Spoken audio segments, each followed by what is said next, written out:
Here we are with my old friend, colleague and Hall of Famer Steve Flink immediately after the ladies finals, which we didn't expect the winner maybe, or you did? No, we both, you and I were together yesterday calling on Jabeur to win the title. I want to just quickly say at the outset, Ubaldo, I want to commend Wimbledon. They played the match under the roof. We're standing out here in extreme winds today. That match, I can't imagine what it would have been like if they played it in the wind in the center. So they put the roof up wisely. Yeah. But that didn't help Jabeur as it might have. Didn't help her at all.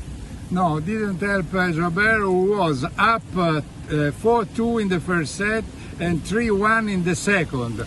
And for a girl who had been able to come back against Andreescu, against Rybakina, against Sabalenka, you would never expect that she would lose a match where she was strongly the favorite. She was up, she was playing against an outsider, and nobody as an outsider had ever won this tournament since Billie Jean Moffitt, before she was called king.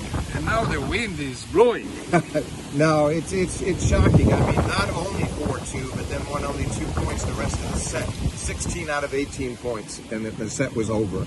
And that's a collapse. Many of them on her own self-inflicted wounds, mistakes. Yeah. And that was a shame. And then to get a second chance and go up 3-1 in the second and win only one more game and lose the match 4-4. Very disconcerting, I'm sure, for Ons Jabeur, and we heard that from her in the presentation ceremony.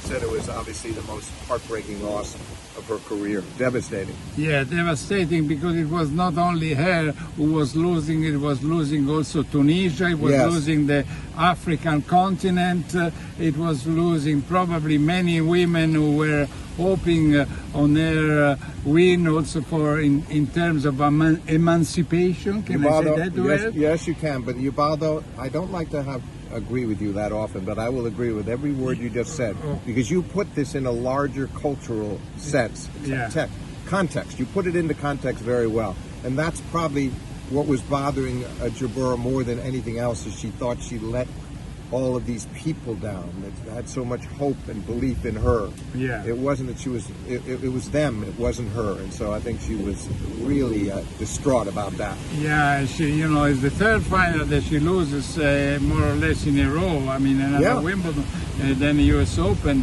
And, it's Rybakina here, it's Swiatek at the Open is probably the most justifiable of the three, but this one looked like the most likely for her to win, despite the fact that she'd been beaten by Vondrousova a couple of times this year. This was a big occasion. It was a grass court, center court of Wimbledon. Should have been her conditions, her time, but she couldn't pull it off. Yeah, and then, Vondrousova normally she didn't consider the grass her best surface. I mean, she had been in the final 4 years ago in Roland Garros, but yes, that's right.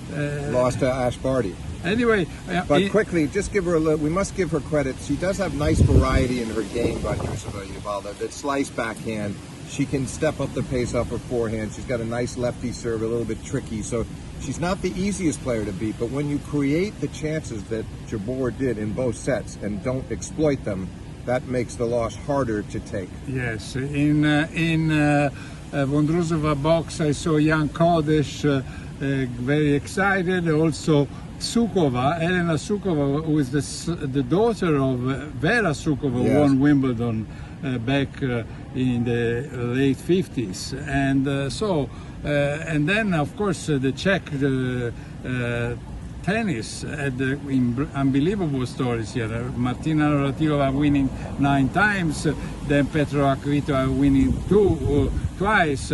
Jana Novotná, who unfortunately is not here anymore, she also won it. Yes. So, I mean, Czech tennis is unbelievable. It is. Oh, yeah. And listen, Vondrousova seems like an exceedingly nice person. She handled her victory with a lot of grace. But this one will take Jabeur months to get over. Okay. Months. Yeah. But she was nice when she said, I will be back and I will try to win this tournament. Oh, I will win. I think she meant that, and I hope she does. Yeah, look, very quickly, we have to talk a little bit about the men's finals, even if, of course, we have already talked about both Alcaraz and Djokovic. They didn't have many problems to play to win the semifinals, no? No, both in straight sets, especially easy for Alcaraz.